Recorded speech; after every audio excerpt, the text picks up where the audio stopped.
Hello student, MD institute of education के इस नए वीडियो में आपका स्वागत करते हैं। मैं मोहम्मद फरहान आपके लिए लाया हूं एक नया वीडियो।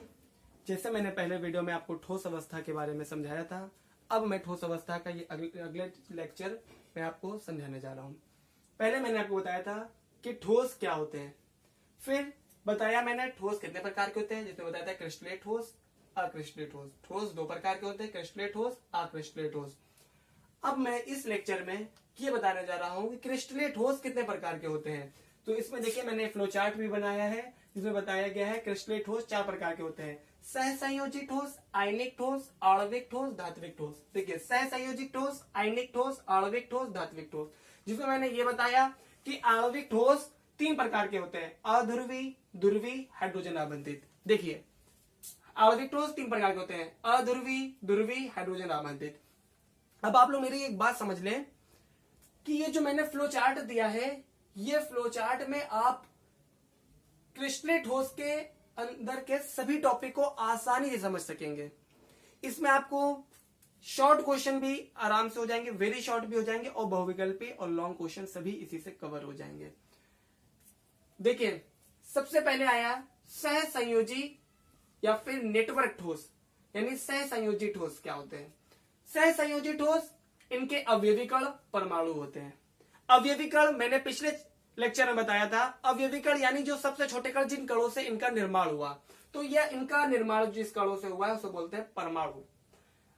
इनके बीच में जो आकर्षण बल होता है, यानी जिस बल से ये आपस में जुड़े हुए होते हैं, वह सहसंयोजक आबंध होता है।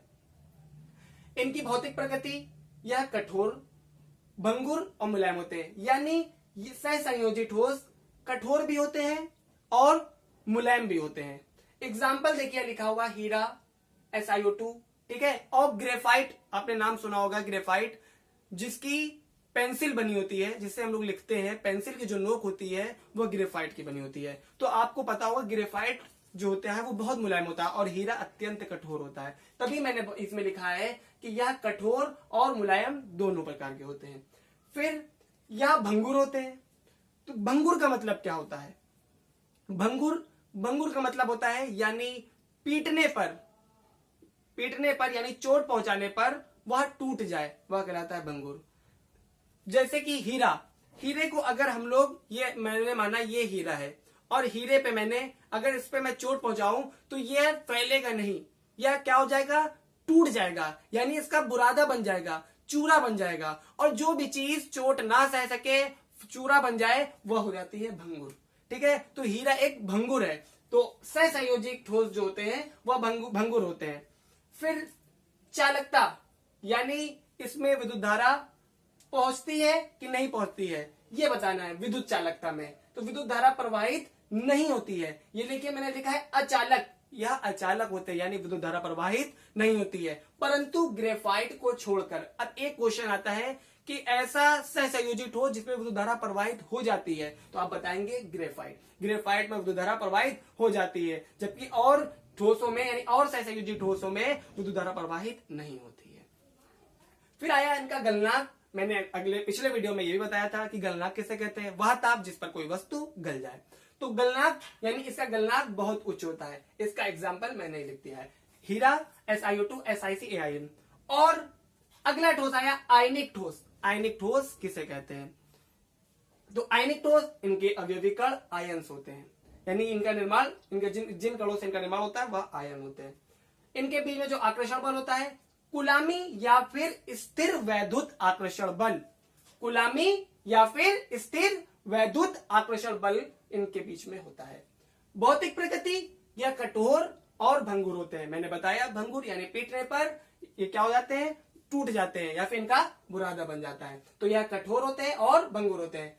फिर चालकता, यानी आयनिक ठोस की चालकता क्या होती है विद्युत में, तो यह गलित या फिर जली चालक होते हैं। यानी गलित अवस्था में देखिए आयनिक ठोस होता है क्या है, NaCl हम बता चुके, NaCl नमक होता है। तो आप अगर नमक का डेला उठाएं और उसमें विद्युत धारा प्रवाहित करें तो विद्युत धारा प्रवाहित नहीं होगी। यदि उनको गलित यानी गला दें या फिर जली विलयन में यानी जल में घोल दें तो विद्युत धारा प्रवाहित हो जाएगी। तो यही लिखा हुआ है इसमें कि गलित या फिर जली चालक परंतु ठोस अवस्था में विद्युत के रोधी, यानी गलित में और जली विलयन में, ये यानी गला दिया जाए इनको या जल में घोल दिया है तो चालक होंगे, यानी विद्युत धारा प्रवाहित हो जाएगी। परंतु अगर ये ठोस अवस्था में है तो विद्युत धारा प्रवाहित नहीं होगी। फिर आया गलनांक, इनका गलनांक व क्वथनांक बहुत उच्च होता है, यानी हाई टेम्परेचर पे।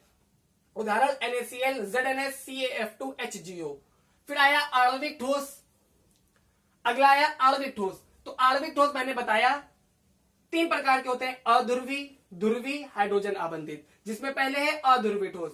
तो अध्रुवी के ठोस इनके जो अवयवी कण होते हैं वह अणु होते हैं। अध्रुवी ठोस के अवयवी कण अणु होते हैं। इनके बीच में आकर्षण बल यानी वंडरवाल बल या फिर लंदन बल, आप लोग ये याद कर सकते हैं, ये इजी होगा आपके लिए। लंदन बल यानी विद्युत अध्रुवी में लंदन बल होता है और ये इनकी भौतिक प्रकृति यह बहुत मुलायम होते हैं। विद्युत के रोधी होते हैं यानी विद्युत धारा प्रवाहित नहीं होती और इनका गलनांक बहुत कम होता है। Example H2I2। अब देखिए इनको अध्रुवी क्यों कहा गया, मैं ये समझा दूं। देखिए अध्रुवी इसलिए कहा गया क्योंकि H2, अच्छा आप देखें H2 कैसे बना है, तो H2 बना है H और H से, O2 O और O से।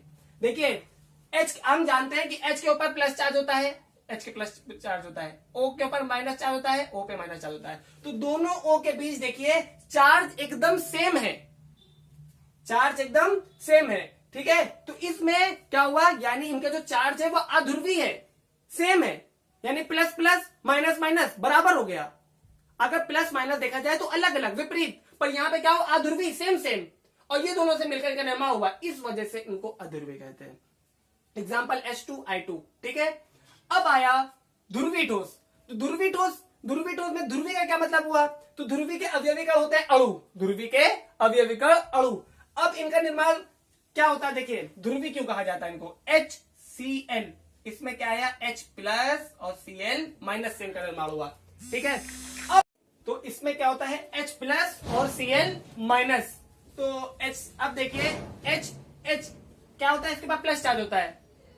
अगर इसका परमाणु क्रमांक दिखाया जाए तो इसका परमाणु क्रमांक होता है 1, हाइड्रोजन का परमाणु क्रमांक होता है 1, या 1 इलेक्ट्रॉन दे भी सकता है, 1 इलेक्ट्रॉन ले भी सकता है, यानी इस पे प्लस चार्ज भी आ सकता है, माइनस चार्ज भी आ सकता है। तो पता क्या चला कि H के ऊपर जो प्लस चार्ज होता है वह ध्रुवी होता है, यानी इस पे प्लस भी हो सकता है माइनस भी हो सकता है, यानी पार्शियली इनके ऊपर प्लस होता है। तो इन दोनों के बीच में जो साझा हुआ HCl, तो वह एक ध्रुवी बंध बना, तो इस वजह से इनको बोलते हैं ध्रुवी आणविक ठोस। फिर इनके अवयवी कण क्या होते हैं, अणु, इनके बीच में आकर्षण बल, द्विध्रुवीय आकर्षण बल, ठीक है। भौतिक प्रकृति मुलायम, यानी इनकी भौतिक प्रकृति मुलायम होती है। यह विद्युत रोधी होते हैं, यानी विद्युत धारा प्रवाहित नहीं होती है, विद्युत धारा प्रवाहित नहीं होती है। जब पर HCl के जली विलयन में विद्युत धारा प्रवाहित होती है, HCl के जली विलयन में विद्युत धारा प्रवाहित होती है, ठीक है। अगर क्वेश्चन आ सकता है कि आणविक ठोस के यानी ध्रुवी ठोस में कौन सा ऐसा मतलब ठोस है जिसमें धारा प्रवाहित की जा सकती है, तो आप बोलेंगे सब तो विद्युत रोधी होते हैं, पर HCl के जली विलयन में विद्युत धारा प्रवाहित हो सकती है। फिर आया कि इनका गलनांक कम दाब पर व ताप पर क्या होता है, अपेक्षाकृत, यानी आप ऐसा गलनांक क्वथनांक देखे तो कम होता है, आप ये ध्यान रखें, इनका जो गलनांक होता है वह कम होता है। फिर उसका एग्जाम्पल आ गया आपके सामने, इनके एग्जाम्पल हो गया आपका HCl, SO2 एटसेट्रा।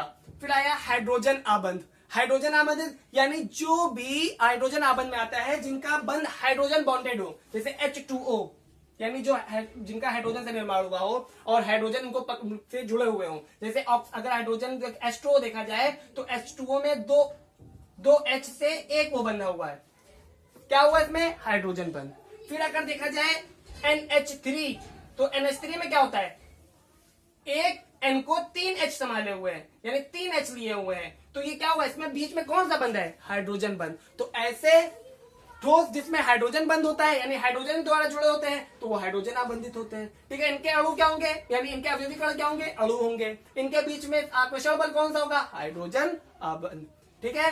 फिर आया भौतिक प्रकृति, यह कठोर होते हैं, या इसमें क्या होगा, हाइड्रोजन बॉन्डेड में, यानी H2O बर्फ, पानी की बर्फ होते हैं वो कठोर होती है, तो इस वजह से वो क्या बोला गया कि ये क्या होती है, कठोर होते हैं। फिर चालक विद्युत रोधी होते हैं। तीसरी चीज गलनांक, गलनांक क्या होता है, इनका कम होता है। और उदाहरण क्या है, H2O, HF, NH3, मैंने भी पहले बताया। फिर धात्विक ठोस, धात्विक ठोस क्या होते हैं, धातु यानी लोहा, तांबा, चांदी, पीतल, एल्युमिनियम, ये सब धातु है, तो ये सभी ठोस धात्विक ठोस में आते हैं। इनके अवयवी कण क्या होते हैं, धनायन। हम जानते हैं धातु क्या होते हैं, जो धनायन बनाने की प्रवृत्ति रखते हैं, तो इनके अवयवी कण धनायन। फिर इनके बीच में बंध क्या होगा, धात्विक बंध, इनके बीच में बंध धात्विक बंध।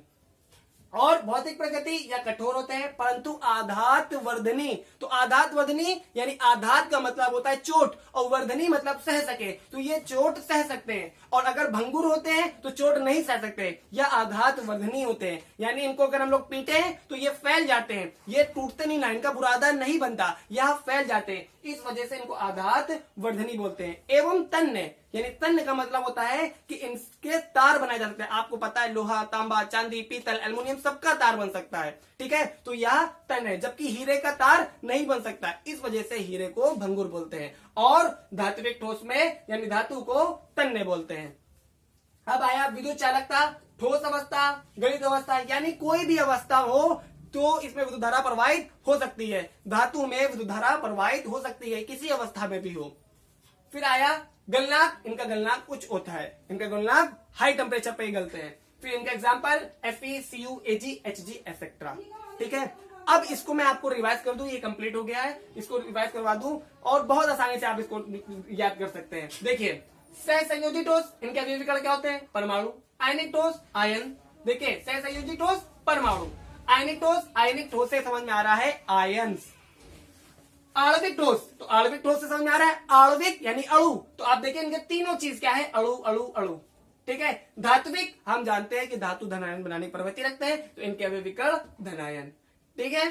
तो आप ऐसे इसको याद कर सकते हैं। इस चार्ट को अगर आप अच्छे से समझेंगे तो आपको कोई भी प्रॉब्लम नहीं होने वाली। कोई भी क्वेश्चन अगर आपका आता है, चाहे वो 1 नंबर में आए या फिर 2 नंबर में आए, यानी आपका बहुविकल्पी में आए, अति लघु में आए, या फिर शॉर्ट या वेरी शॉर्ट किसी में भी आए, तो आपको प्रॉब्लम नहीं होना चाहिए। आप इस चार्ट को अगर याद कर लें तो क्रिस्टलीय ठोस के चारों टाइप्स आपके इजिली कंप्लीट हो जाएंगे।